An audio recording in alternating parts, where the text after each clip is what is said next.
Esse é o Ancapso e nós vamos falar agora sobre a situação na Ucrânia. Hoje, dia 13 de julho de 2023, são 8 horas da manhã aqui no Rio de Janeiro, 2 horas da tarde lá em Kiev, no momento que eu gravo esse vídeo. E encerrou ontem o encontro lá em Vilnius da OTAN. O resultado não foi aquilo que a gente esperava, mas não deixou de ser um bom resultado, muita promessa de armamento para a Ucrânia e a criação do Conselho Ucrânia-OTAN para avançar as negociações nessa área, né? Dá para ver que foi um bom resultado também, porque a Rússia ficou chateada e ontem fez um grande ataque com drones e mísseis Calibre em várias regiões aqui da Ucrânia, só atingindo alvos civis, um absurdo novamente, atingiu várias residências aqui em Kiev, teve incêndio em Kiev, muito triste. Mas, novamente, nenhum alvo militar foi atingido. Infelizmente, tivemos vítimas, tivemos mortes, feridos, mas apenas sofrimento para a população civil, né? Bom, vamos falar sobre a visão aqui da linha de frente. Os ucranianos continuam avançando aqui em Jerebianki. A gente tem algumas informações novas dos avanços deles aqui. Também aqui na região de Orihiv, os ucranianos tomaram algumas fortificações russas bastante importantes aqui ao lado aqui de Robotny, né? Você vê que essa área aqui é uma zona cinza que ainda não está dominada por ninguém e tem umas trincheiras muito significativas desse lado aqui que foram tomadas pelos ucranianos. A gente vai falar sobre isso. Isso pode tornar a posição russa aqui em Robotny insustentável, né?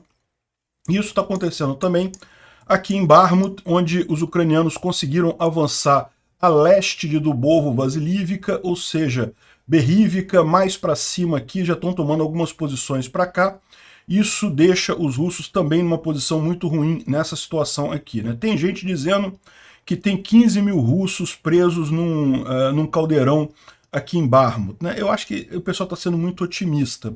Mas, de qualquer forma, certamente os ucranianos estão avançando aqui na região, né?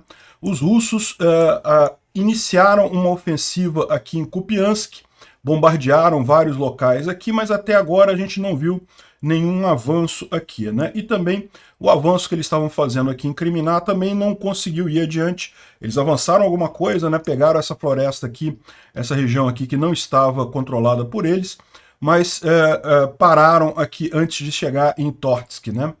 Mas o que mais está dando para falar de ontem para hoje é o caso do general Popov, né? Vocês lembram, o Popov é um general que controla todas as tropas da Rússia nessa região aqui, e aparentemente é um dos melhores generais russos, né?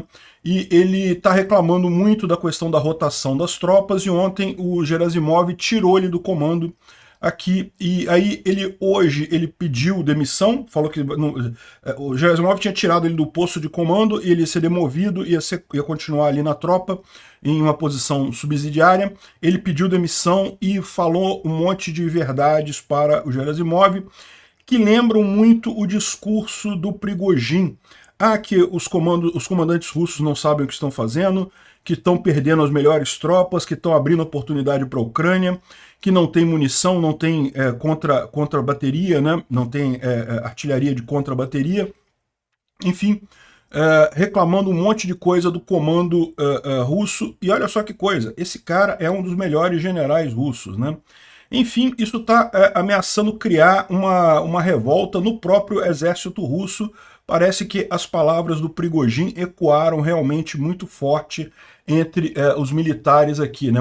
O pessoal não apoiou o golpe dele, mas muita gente concorda com o argumento do Prigozhin de que o alto comando russo está errando seguidamente nessa guerra, né? Vamos falar sobre esses assuntos e outros assuntos em detalhes. Essas notícias foram sugeridas por Joselito das Candongas, Que Saudade do Peter de Sunguinha, e várias outras pessoas. Obrigado aí ao pessoal que sugeriu a notícia.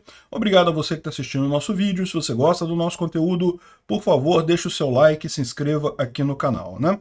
Pois bem, vamos começar vendo aqui, só para avisar vocês, esse ícone aqui é uma explosão que aconteceu numa moto na cidade de Fedorósia, aqui na Crimeia.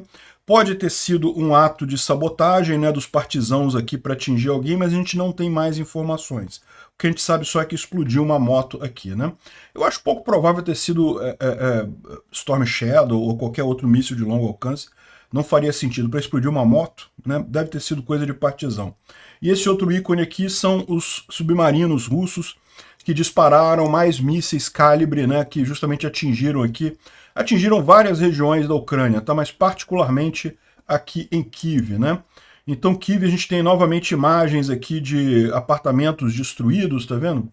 Um absurdo, só atingiu alvos civis, né? Olha só, o ataque matou 2 pessoas e deixou 37 pessoas feridas na Ucrânia, né? E todo mundo civil, assim, o mais sério foi justamente na região de Dnipro, mas em Kyiv também teve muita coisa ali, né? A defesa aérea ucraniana, né? A defesa antiaérea ucraniana derrubou 20 drones Shahid e 2 mísseis calibre que foram lançados, mas é aquele negócio, né? Isso não quer dizer que não tenha causado dano, porque depois de derrubado, isso pode atingir ainda infraestrutura civil, né?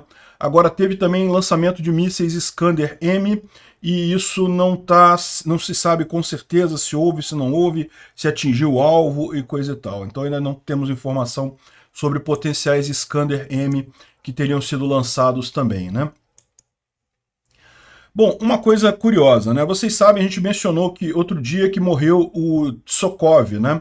O general Oleg Yurievich Tsokov. Bom, isso aqui é um caso curioso, né? A gente já falou sobre esse assunto aqui outro dia, mas vale a pena ressaltar porque tem algumas informações adicionais aqui, né? A morte do general Oleg Tsokov, né? Ele é um general, é um tenente-general, é um dos postos mais altos na hierarquia russa lá dos generais, né? E ele foi morto ali em Berdiansk, a gente falou sobre isso. Aqui, quando ele botou essa notícia aqui, ainda era rumor, mas depois foi confirmado que ele tinha morrido, né? E justamente ele estaria nesse hotel aqui, que é um hotel Duna, e o pessoal ficou sabendo, os russos estavam usando esse hotel como um quartel-general deles aqui, e daí eles atingiram esse hotel e acabaram matando o general, né? E depois aqui teve a confirmação, foi resultado de um ataque de Storm Shadow, ou seja, o Storm Shadow atingiu o hotel e acabou matando o general lá, né? 2 informações curiosas. Primeiro, esse é o general de mais alta patente que foi morto nessa guerra pelos ucranianos, o general russo de mais alta patente, né?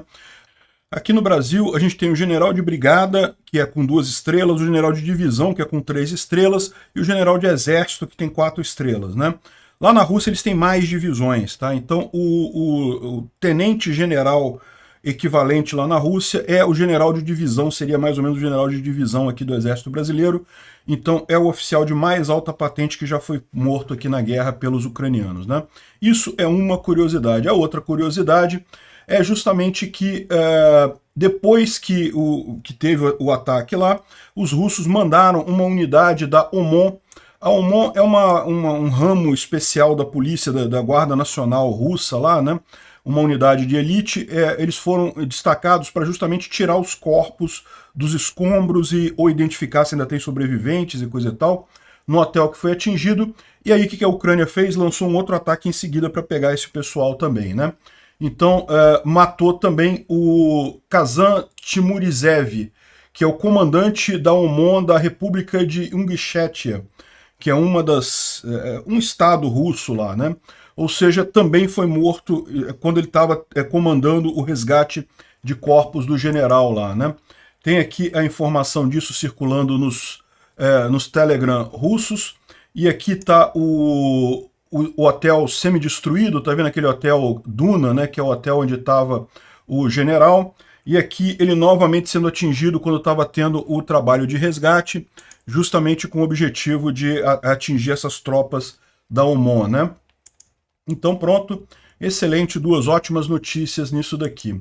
Isso aqui é uma informação que a gente já deu também, mas que convém ressaltar, porque agora é uma informação oficial. Eu tinha mencionado alguns dias atrás que os Kadyrovitas, né, o pessoal lá da Chechênia e coisa e tal, que está lutando a favor da Rússia, eles tinham sofrido uma derrota muito forte ali na região de Bakhmut e acabaram fugindo e coisa e tal. Lembra, esse era o batalhão Armat, que era a elite dos chechenos e coisa e tal, e acabaram sendo destruídos ali perto de Klishivka, e isso daqui é o porta-voz do grupo do leste lá da Ucrânia, do exército da Ucrânia, o Sergiy Sheravati, ele dizendo que as tropas do Kadyrov foram vistas ali próximo a Klishivka, que é ao sul de Bakhmut, né?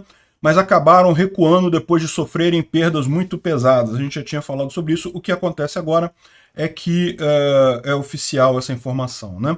Então a batalha mostrou claramente que o negócio deles é polícia. Eles, como soldados, eles não têm valor. Sofreram muitas perdas e recuaram. Eu imagino que se eles tentarem entrar em batalha com os ucranianos de novo, serão completamente derrotados, né? Ou seja, isso, a gente já imaginava isso, né? Os Kadirovitas só sabem fazer videozinhos de TikTok, aparecer nas redes sociais. Eles foram colocados nessa guerra só por uma questão política, para o Putin ajudar o aliado dele, que é o Kadyrov. Na hora do vamos ver mesmo, não tem nenhuma utilidade esse pessoal, né? E outra coisa curiosa, lá em Mariupol, o alojamento dos Kadyrovitas foi atingido, segundo estão dizendo aqui, e os feridos foram levados secretamente para Donetsk, o que significa que pode ter havido alguma coisa bastante séria ali, né? Os Kadyrovitas supostamente ajudaram os russos a tomar Mariupol, mas na prática eles nem foram para a linha de frente em momento algum, eles estavam ali perto, né? E é aqui que eles ficaram durante a guerra, estão alojados nessa região e foram atingidos pelos ucranianos aqui, né? Agora, os coleguinhas dos Kadyrovitas, que são os Wagneritas, né, o pessoal do Grupo Wagner, esse daqui, segundo estão dizendo, é o comboio do Grupo Wagner saindo dos campos na retaguarda russa e na região de Luhansk, que é lá na Ucrânia, né? Então aqui dá para ver que tem um monte de caminhão, um monte de ônibus e coisa e tal, mas não tem arma pesada nenhuma nesse suposto comboio aqui, que é o comboio dos Wagneritas saindo de lá, né? Então, a gente continua sem saber, né? Porque aquilo que eu falei para vocês, o acordo com o Putin é que o pessoal do Grupo Wagner iria todo para Belarus e o armamento, como é que ficaria? Iria para Belarus com ele? Vai ficar aqui? Então o que estão dizendo é que o armamento vai ficar na Rússia. Mas como que o Prigozhin falou que o Grupo Wagner ele tá descansando e 5 de agosto volta a atuar de novo na guerra? Se eles estão saindo sem o armamento, né? Tá muito estranha essa história aqui, né? Esse vídeo captura o momento que o Grupo Wagner transferiu suas armas, munições e equipamentos para o Ministério da Defesa da Federação Russa.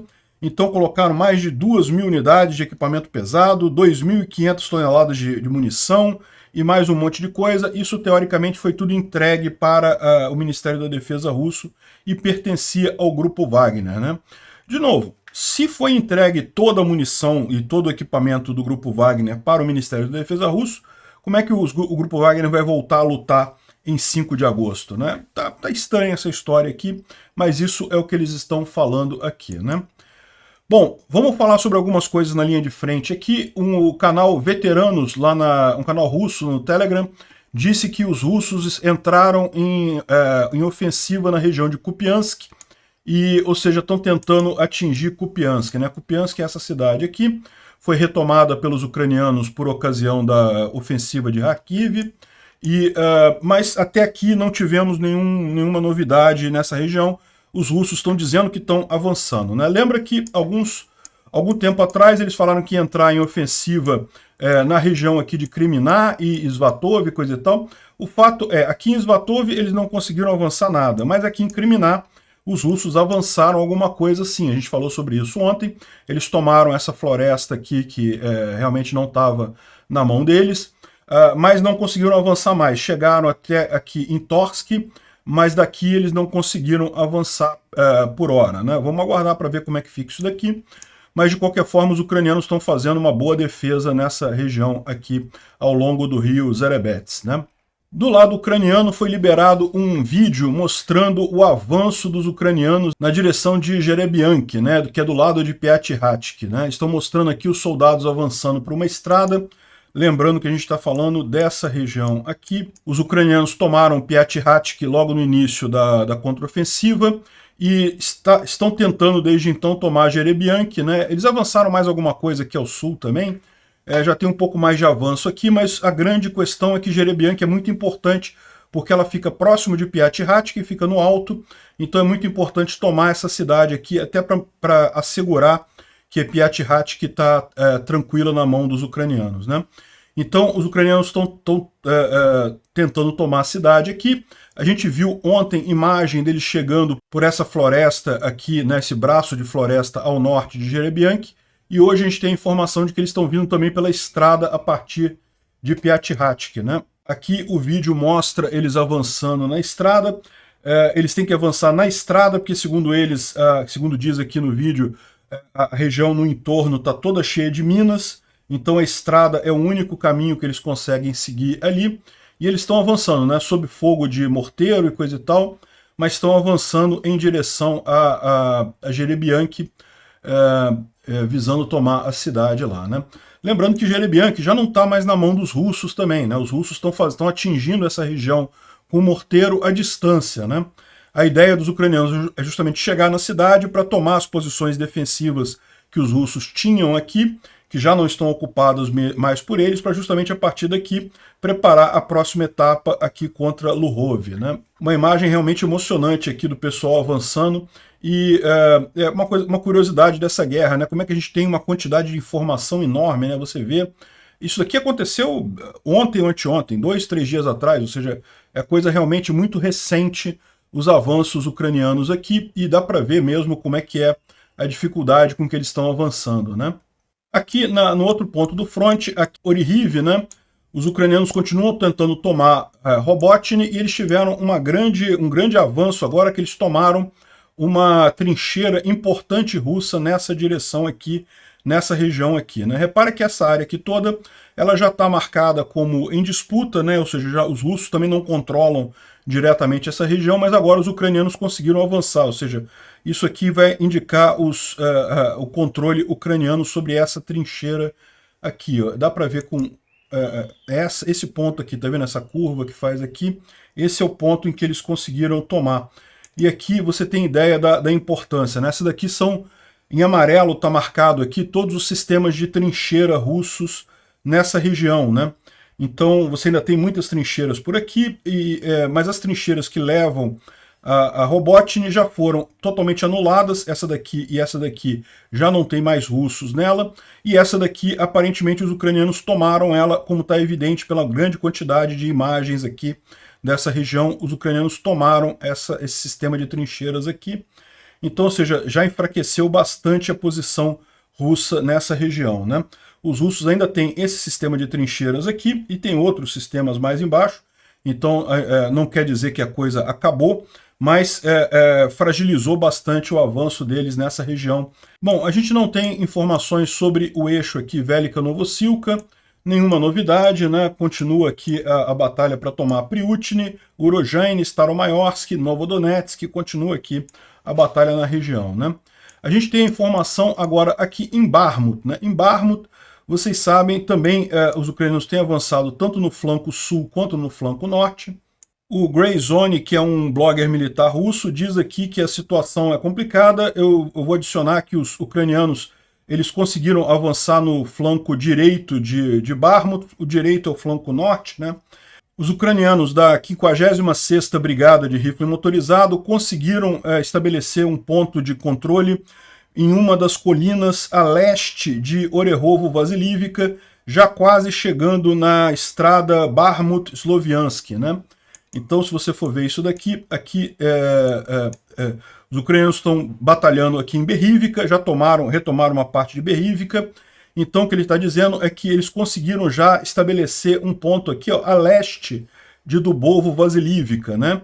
Então, isso é bastante preocupante para os russos aqui, porque isso significa que os ucranianos já dominam essa estrada aqui, os russos já não conseguem abastecer as tropas que estão em Dubovo-Vasilivka com facilidade, né? É lógico, eles podem abastecer através aqui do campo aberto, aqui tem estradas de chão aqui, mas fica mais complicado para eles isso, né?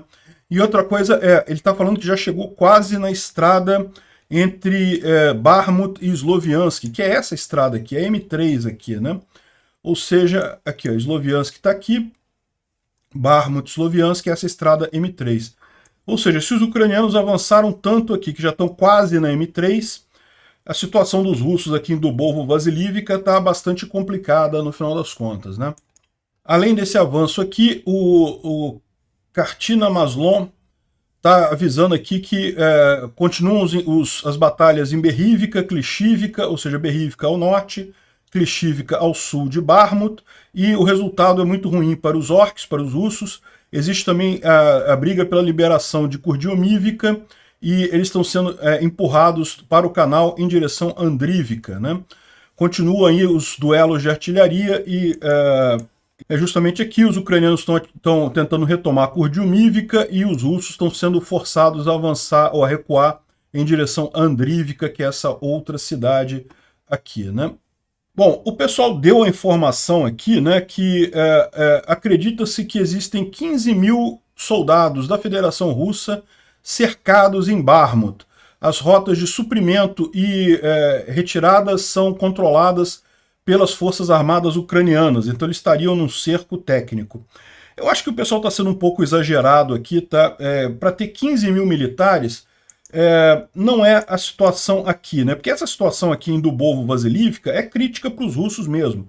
Se os ucranianos já chegaram aqui por Berhívka, perto da M3, os russos aqui estão realmente enrascados, estão realmente num cerco claro aqui, né? Mas aqui é uma cidade muito pequena para ter 15 mil tropas russas aqui. Então, o que eu acho que ele está dizendo é justamente que com essa tomada dessas colinas aqui na região de Berhívka e também da parte mais alta aqui em Klishivka, é aquilo que a gente falou outro dia, os ucranianos eles têm linha divisada para atingir todas essas outras estradas que tem aqui ao sul, então eles têm controle de fogo sobre tudo isso daí, e portanto as tropas inteiras russas aqui em Bakhmut estariam em perigo, né? Mas eu não sei se isso chega a ser um cerco técnico. Acho que ainda os ucranianos precisariam ainda avançar bastante aqui para poder dizer que fizeram um cerco técnico em Bakhmut, né? De qualquer forma, uma coisa é certa, a situação russa ali não é boa. Bom, uma estratégia que os russos têm usado, que é bem curioso, né, nessa guerra, inclusive ali na região de Zaporizhia, é o uso de trincheiras falsas, né? Eles colocam uma trincheira, fazem uma posição defensiva, mas não tem nenhum russo ali, os russos não usam essa trincheira. O objetivo é justamente deixá-la ali para os ucranianos, quando tentarem entrar, aí tem uma mina, né, essas minas explosivas ali, quando o ucraniano entra, pisa no cordãozinho lá, explode a mina, mata os ucranianos que chegaram ali naquela trincheira, né? Isso é um truque muito velho, isso já existe desde Primeira Guerra, Segunda Guerra Mundial, então não sei se faz tanta diferença assim, mas enfim, é uma das estratégias que os russos estão usando nessa guerra, né? Eles estão falando isso aqui, que chegou a pegar a vida de vários ucranianos próximo de Piatihatsky alguns dias atrás, infelizmente, né? Bom, agora, os ucranianos também estão fazendo uma estratégia muito interessante, né? Eles sabem que os russos já estão com dificuldade de repor sistemas de artilharia. A contrabateria russa está cada vez mais fraca, né? Os russos têm pouca munição para artilharia e poucas armas de artilharia. Então, o pessoal aqui do Reporting from Ukraine, né, eu recomendo sempre esse canal para vocês, eles fizeram um vídeo aqui explicando essa estratégia ucraniana aqui na região de Oryhivy, por exemplo, mas também, segundo eles, está sendo usado em todo o fronte de batalha, né? Os ucranianos mandam uma unidade para avançar, aí os russos solicitam apoio de artilharia para fazer conter esse avanço ucraniano. Aí, quando a artilharia começa a atingir, o pessoal calcula onde é que está esse elemento de artilharia russo, e em seguida manda HIMARS para lá, e como o HIMARS é muito preciso, atinge em cima do equipamento de artilharia, isso está destruindo todas as armas russas, armas de grande porte russas, né? Então, ou seja, isso já está, dado que os russos já estão com dificuldade, já estão com menos armas dessa do que seria desejável, e ainda com falta de munição, quando começa a ter perder muitas armas assim, isso fica cada vez mais complicado para eles, né? E de fato, se você procurar no Twitter, tem vários exemplos aqui, ó. Esse aqui foi um sistema de Grad, né, que lança mísseis, lançador de foguetes, né? Um lançador de foguetes. Isso aqui aconteceu perto da região de Verbov, que é ali do lado de Robotny, né, próximo a Oryhivy. Então, mais um aqui destruído. Tem esse outro aqui também, um obus autopropulsado russo também, destruíram lá nessa região aqui. E teve mais um aqui também em Chervonoselivka, ali no Oblast de Zaporizhia, também mais uma arma russa explodida por aqui. E no próprio vídeo aqui do Reporting from Ukraine, ele mostra várias armas dessa que foram destruídas e coisa e tal, usando essa estratégia que os ucranianos estão fazendo, né, de instigar os russos a usar a artilharia deles, aí depois pegar a posição onde estão os elementos de artilharia com drones e logo em seguida usar HIMARS para destruir essa artilharia, né? Isso daí eles já estão fazendo há bastante tempo em toda a linha de frente, e com isso ele já tem notado que a contra-artilharia russa já está falhando nessa região, já está com dificuldade de responder ao fogo ucraniano, né? Bom, o Instituto para o Estudo da Guerra, ele fala sobre o encontro lá do grupo do G7, que acabou com visões diferentes para um monte de gente. Algumas pessoas esperavam mais do que meramente o que houve, né? Mas assim, o fato é que não foi ruim de todo o encontro do G7. A gente vai falar sobre isso mais adiante. A Ucrânia ganhou um monte de munição, ganhou um conselho lá na OTAN para discutir como é que vai ser o apoio da OTAN à Ucrânia e também uma eventual entrada mais adiante ali, né? Enfim, ninguém esperava que a OTAN aceitasse a Ucrânia já, é lógico, né? Se a OTAN aceitasse a Ucrânia já, isso implicaria imediatamente em todos os países da OTAN terem que entrar em guerra contra a Rússia. Isso está fora de questão. Mas esperava-se que pelo menos o convite da Ucrânia fosse aceito, ou seja, aí você tem toda uma fase, tem todo um roadmap para você se tornar membro da OTAN e coisa e tal. E aí isso levaria um tempo e certamente só seria concretizado no final da guerra, era o que se esperava, né? Mas não foi isso que teve, né? Teve muita munição, muita arma, muito apoio, mas o aceite do convite não teve, né? Agora, o grande assunto que teve ontem foi justamente do general Popov, né? A gente já falou sobre isso ontem. O general Popov é um dos grandes generais ali russos na região, é um dos mais competentes de todos eles, e ele está responsável por esse fronte aqui de Zaporísia, e ele estava reclamando a necessidade de fazer rotação de tropas, porque as tropas já estão há muito tempo na linha de frente, já estão muito desgastadas, muitas tropas já estão com pouco pessoal ali, e já estaria na hora de fazer uma rotação de tropas, desse pessoal ir para a retaguarda e botar novas tropas aqui para frente. Mas o Gerasimov não gostou disso, principalmente por quê? Porque o Popov ameaçou falar diretamente com o Putin. Olha só, eu vou falar com o Putin então diretamente. O Gerasimov aí tirou ele do comando das tropas nessa região, o que isso aí já é uma coisa boa para os ucranianos, porque o cara é o general que estava coordenando tudo ali, agora ele está fora, a situação já ficou mais difícil, né? Até o novo comandante assumir, coisa e tal, né? Mas a situação é ainda mais crítica. Segundo estão dizendo aqui as fontes ucranianas, o Popov era realmente um dos melhores generais que os russos tinham ali, as tropas gostavam do cara, as tropas russas gostavam dele, e ele, por exemplo, foi quem estabeleceu todos os grupos de reconhecimento com drone na região. Ele comprou do bolso dele um monte de drones, estabeleceu esses grupos de reconhecimento por drone, que fazem uma diferença grande para os russos ali na região. Então ele é um cara muito proativo e coisa e tal, e justamente por isso que o Gerasimov não gostava muito do cara. Então a coisa ficou muito ruim para os russos quando ele foi tirado do comando, né? Mas ele tinha sido só tirado do comando, né? Demovido.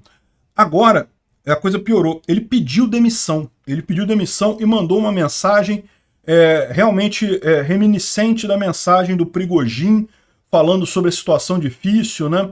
Eu vou mostrar para vocês aqui um trechinho da mensagem dele. É lógico, está em russo, né? Назвать вещи своими именами. Я во имя вас, во имя погибших наших всех друзей боевых, не имел права врать, поэтому обозначил все проблемные вопросы существуют. Ou seja, o que ele falou? Ele falou que... Ou seja, o que ele falou aqui, né? Ele falou que ele foi demovido, mas que ele podia ter ficado calado, não falado nada, mas que ele se sente na obrigação, em nome de todos os combatentes que morreram no campo de batalha, eu não tenho o direito de mentir e eu vou continuar identificando todas as questões problemáticas que existem no exército hoje, né? E daí ele fez um grande discurso ali, esse discurso nos 4 minutos, e botou esse áudio num Telegram aberto para todo mundo ouvir. E né, muito parecido com o que fez o Prigozhin, né? O Prigozhin também reclamando do alto comando, que os caras estão fazendo besteira e coisa e tal. Aqui, ó, uma difícil situação com a liderança surgiu, né? Eu tinha a escolha entre ficar quieto e com medo ou então dizer aquilo que eles queriam ouvir, ou então falar as coisas do jeito que elas são. No seu nome, no nome de todos os colegas que morreram, né, eu não tenho o direito de mentir. Então eu vou dizer os problemas todos que existem hoje no Exército, nas operações de suprimento. Eu chamei a atenção para a mais importante tragédia da guerra moderna, a falta de fogo de contrabateria. Ou seja, o que é fogo de contrabateria? Quando um exército lança uma artilharia, né, lança cápsula de artilharia, o outro exército ele responde com contrabateria, que é visando destruir aquela arma do inimigo. Né? A gente já viu que os ucranianos têm feito justamente ações no sentido de minar essa força russa. Né? Falta de artilharia, de estações de reconhecimento de artilharia e muitas mortes e ferimentos no pessoal de artilharia. Eu também levantei um número de outros problemas, expus eles para os altos comandos, falei abertamente e de forma bruta. Devido a isso, os oficiais senhores sentiram algum medo e um dia decidiram me tirar do comando, né? Como muitos comandantes de regimentos e divisões dizem hoje, nosso exército não foi quebrado na linha de frente, mas principalmente pelo comando sênior, né? Pelo alto comando, que nos atingiu pelas costas, decapitando o exército no momento mais difícil, né?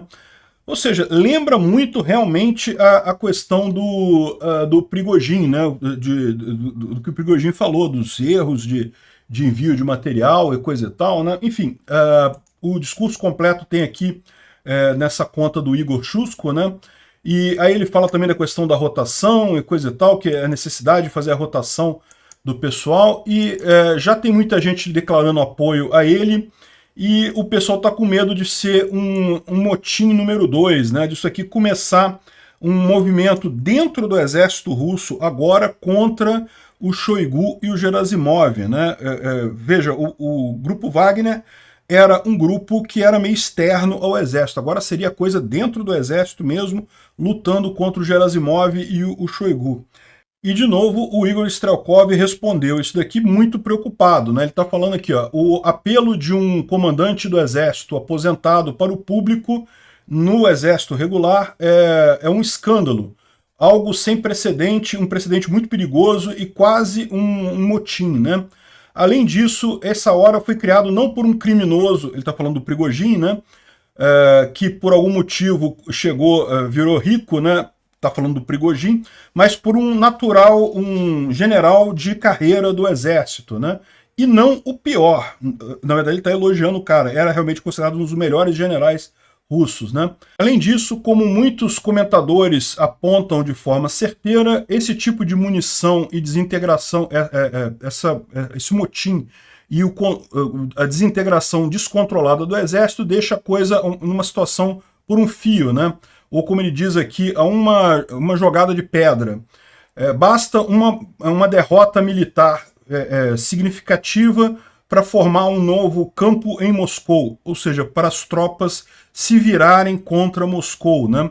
Isso foi o que aconteceu na Primeira Guerra Mundial, né? Quando a Rússia perdeu a Primeira Guerra Mundial, o que aconteceu literalmente, a primeira revolução de Moscou foi justamente os soldados voltando e se voltando contra o czar lá em Moscou. Né? Enfim,